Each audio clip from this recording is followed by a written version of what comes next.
Isaiah 50, verses 4 and 5. This is tonight about open our ears, Lord. So, the sovereign Lord has given me an instructed tongue to know the word that sustains the weary. He wakens me morning by morning, wakens my ear to listen like one being taught. The sovereign Lord has opened my ears, and I have not been rebellious. I have not drawn back. And the psalmody is in front of me. I waited patiently for the Lord. He inclined to me and heard my cry.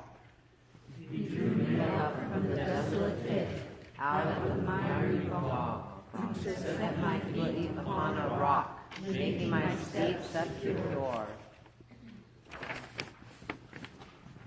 I'm sorry, I'll be there. He put a new song in my mouth, a song of praise to our God. Many will see and fear and put their trust in the Lord. Happy are those who make the Lord their trust, who do not turn to the proud, to those who go astray after false gods. You have multiplied, O Lord my God, your wondrous deeds and your thoughts toward us. None can compare with you. Were I to proclaim and tell of them, they would be more than can be counted. Sacrifice and offering you do not desire, but you have given me an open ear. Burnt offering and sin offering you have not required. Then I said, Here I am. In the scroll of the book it is written of me. I delight to do your will, O my God.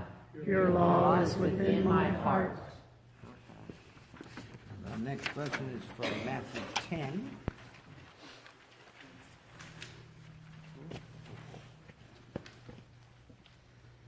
Oh, Matthew 13. 13, 10 to 17. Okay, I got it. When the disciples came to him and asked, Why do you speak to the people in parables? He replied, The knowledge of the secrets of the kingdom of heaven has been given to you, but not to them.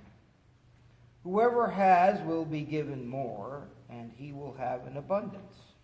Whoever does not have, even what he has, will be taken from him. This is why I speak to them in parables. Though seeing, they do not see. Though hearing, they do not hear or understand. In them is fulfilled the prophecy of Isaiah. You will be ever hearing, but never understanding. You will be ever seeing, but never perceiving.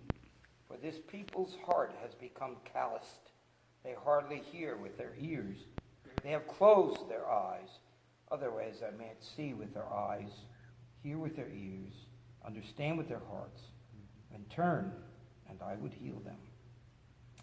But blessed are your eyes because they see, and your ears because they hear. For I tell you the truth, many prophets and righteous longed to see what you see, but did not see it, and to hear what you hear, but did not hear it.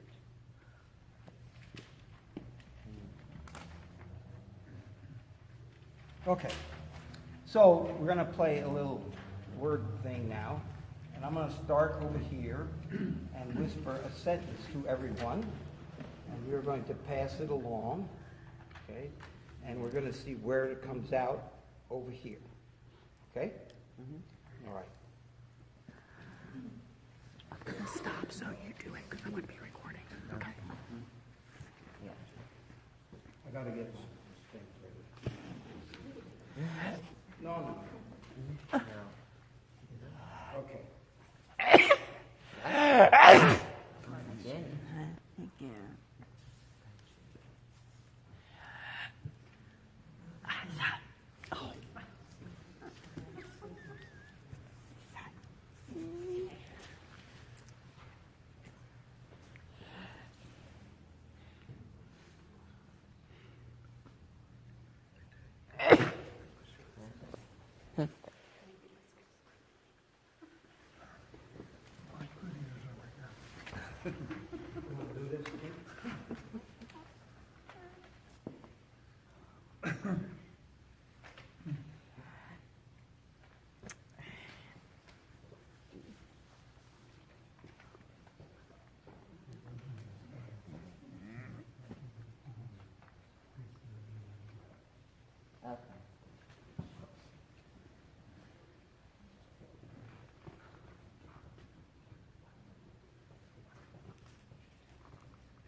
Bless you.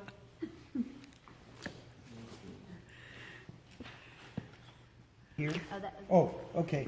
I got the eyes to see, the ears to hear, the eyes to see. Okay. Carl? One left ear to hear, one left eye to see. Mark? The one who has eyes to see and ears, let them hear. Okay. Jim?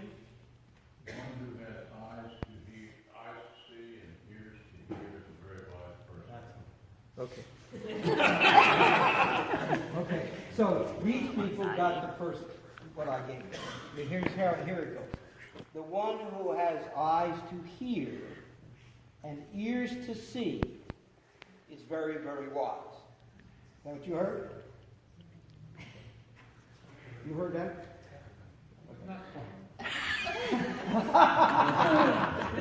Okay, so, these are playful times. And I just wanted to sort of test a little bit how well we listen. And it's sort of a circumstance where you're not getting it out loud and all that business. But just to sort of demonstrate how things get from one end of the line to the other.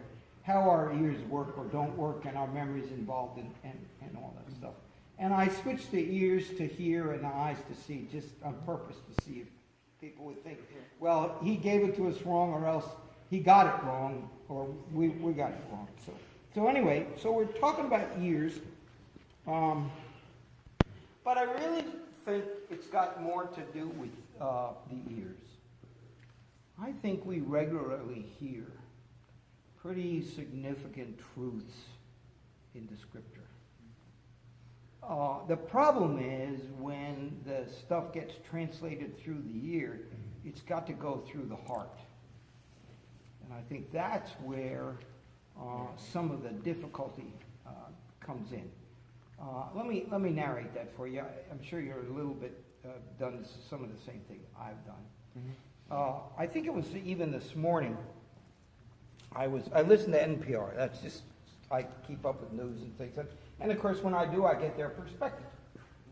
So this morning they had a program on SNAP, S-N-A-P, and it's got to do with some supplemental food items that are made available to people who don't have the capability and who need food to eat and things like that. And as I listened, they said, we have 3 guests on the program today. And one of the people who's a recipient of this, is a single woman who happens to be ill. She has 3 children that are educationally challenged. Okay. And the more I heard about that, the more my mind went in the other direction. Like, okay, where's Dad? Like, what other kinds of, what has made her sick? Because she was a fairly young woman. And just my hearing and the way I processed it sort of already gets her in a deficit with how I'm listening to the benefit of this program. I mean, I'm serious. And we bring all of these parameters to our ears. Today I got a call from a lady. Her name was Lisa. She had a job in another place, and she really needed some gas money. And I said, okay, I'll meet you at the gas station, and I'll fill your tank, and off you go. Well, I'm going pretty far, and I said, well, what I've done before is I get you this far, you call another church, they help you, at least I'm getting you on the road. Well, I don't know, Pastor, I don't know how that's going to work, all right. Well, I don't give cash. So the more and more the conversation went on. So finally, I agreed to a gift card. I went and got the gift card. Quickly, she was there. I gave her the gift card. She said, on the way, there's a toll. I said, well, you got what you're getting from me. And by the way, I'm hungry. I said, well, you got what you're getting from me. I was there 10 more minutes because I had to get some gas, and I went in and out to talk with the owner of the store, who suggested she was getting this money to buy cigarettes because this gift card could be used for anything in the store. She sat next to my car in the lane, not pumping gas, for all that time, I'm sure, waiting until I left. So she could do what, unless she was talking to somebody. I don't know, maybe it's my judgment. But again, when you get these kind of things, when things go through your ears, all of a sudden you're processing them. Now, a contrast that comes to mind is, I don't know how many of you watched the Oscars, and I missed a lot of it because I was working. But anyway, I got home, and I had heard about The Silent Child. Anybody know about that? The Silent Child is a film short that was made by a woman who, when she was a teenager, her father was sick, and when he had got chemo, he ended up, after the chemo, being deaf. And so she took up sign language in order to talk with her father, and over the years, she has become a signer in her work. Now, she heard and got concerned about the deficit in the hearing, non-hearing people. 78% of not hearing children go into schools that have no assistance for non-hearing children. That's the figure they gave. Cindy, I guess she's talking wide. It's an unbelievable statistic to me too. But I'm not saying no. Okay. I'm just saying it is. Right? Yeah, you're puzzled that it could be like that. Okay. Yeah. So they found this 4-year-old, as it was extremely deaf, could not hear anything.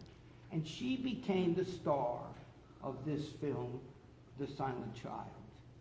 And they have this whole story about how it got to be an Oscar winner.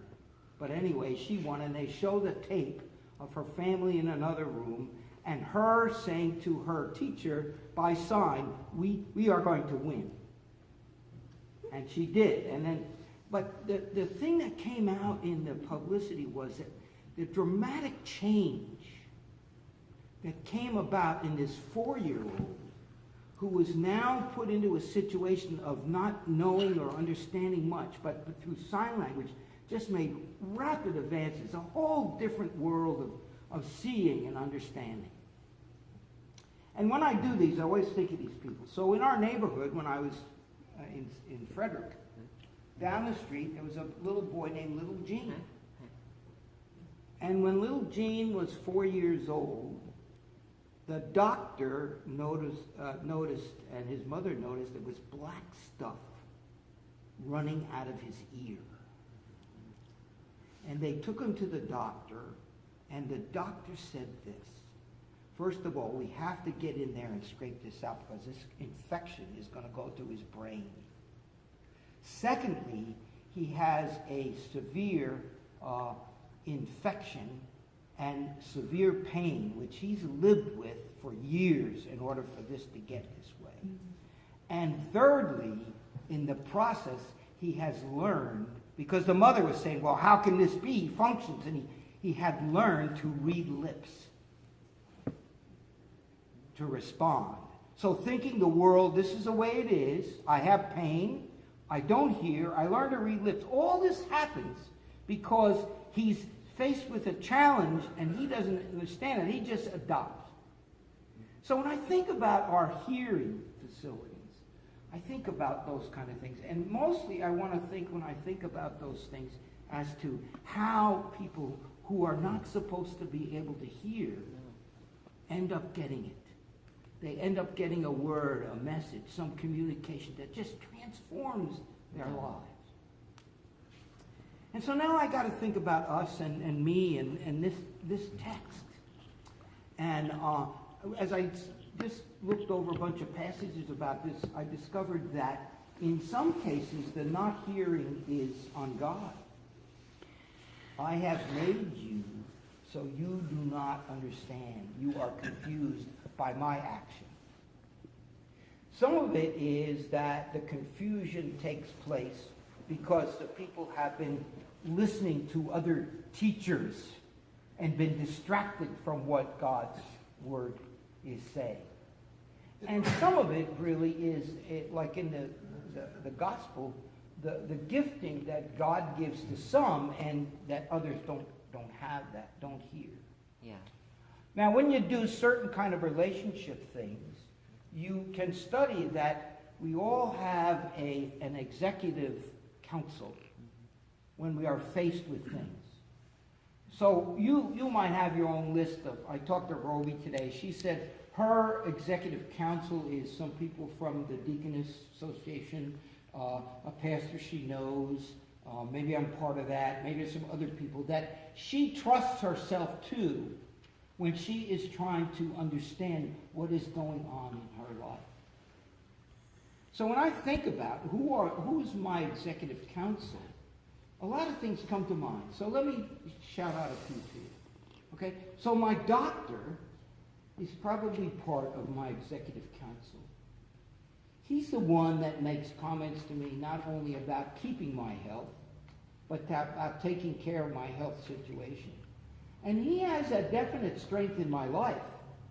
But what I discovered between that and doctors is that my wife had a couple of doctors that were telling her stuff that was crap. And not related to her death, but her life in general, that they were saying to her, where I always said to her, that's wrong, that's wrong. No, I trust my doctor.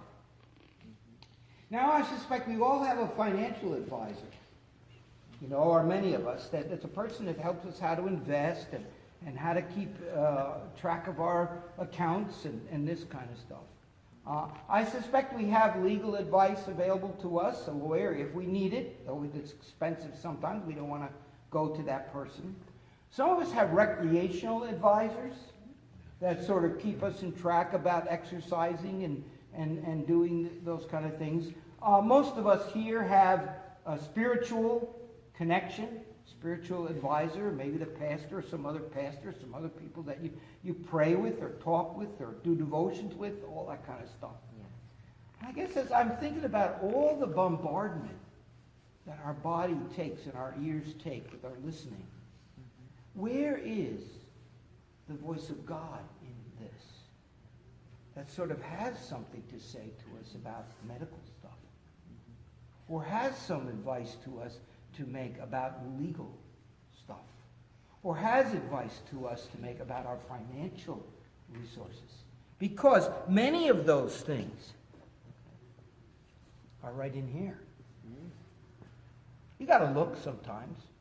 Sometimes they're more obvious. But how do you hear? And what does it say?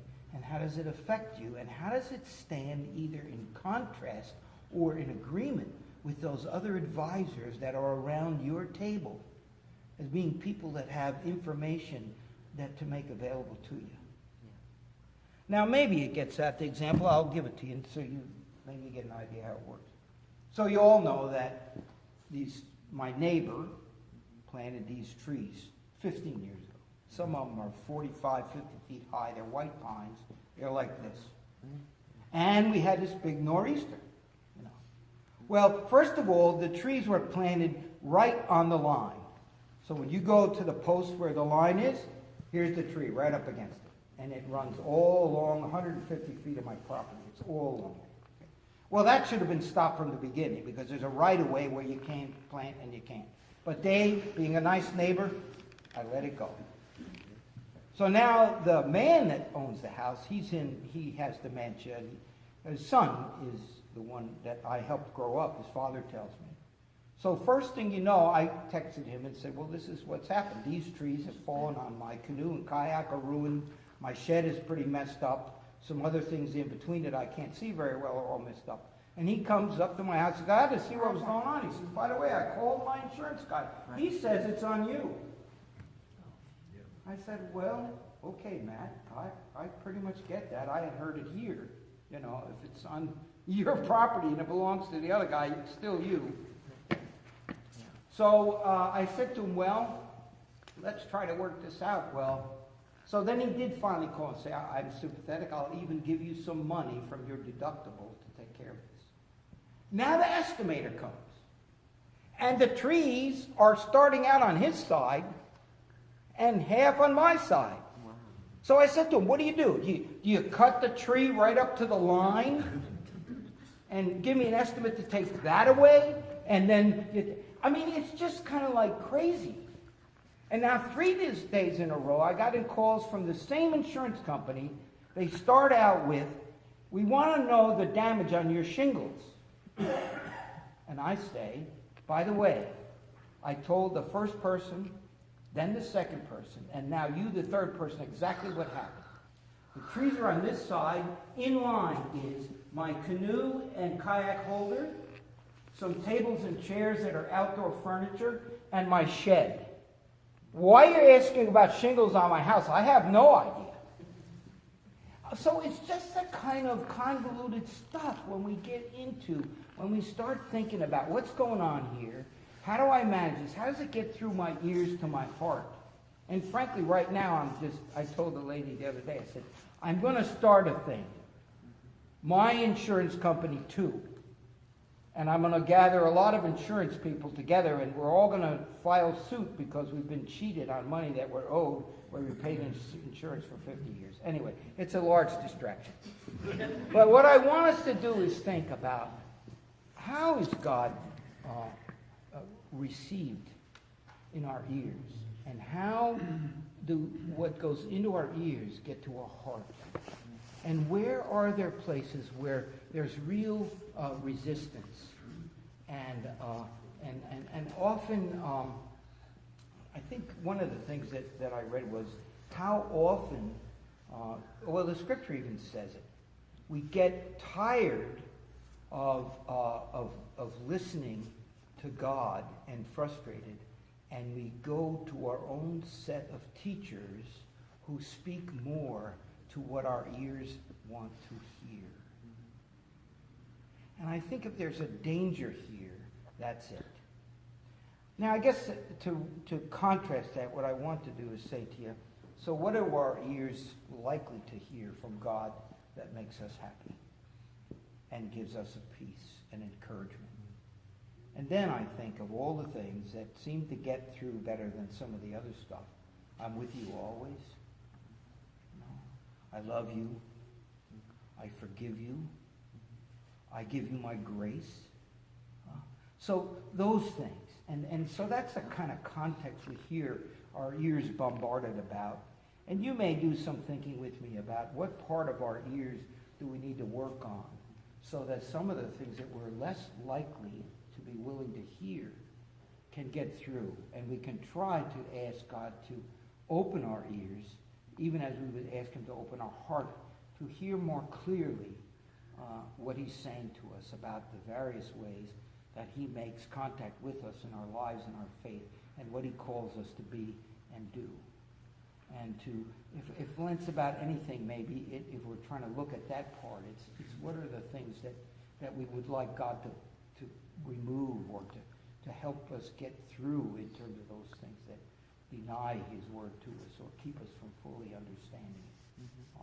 And we're all in that sort of category. I think it's here, different places. But we all have that same struggle. I think we all have ways that we hear better than others, and we all have room to grow in our understanding of what he's saying to us.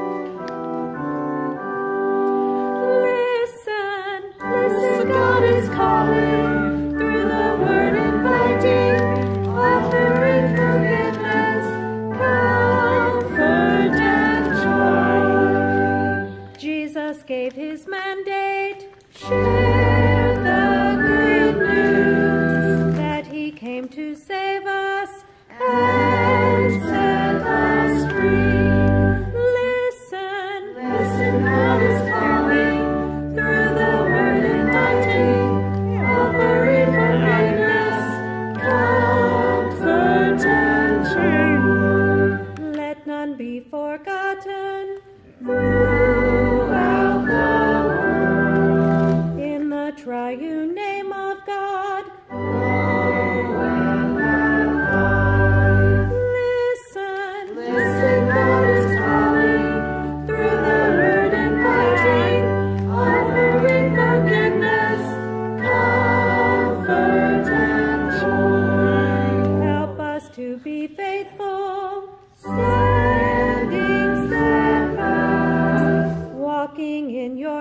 precepts. Let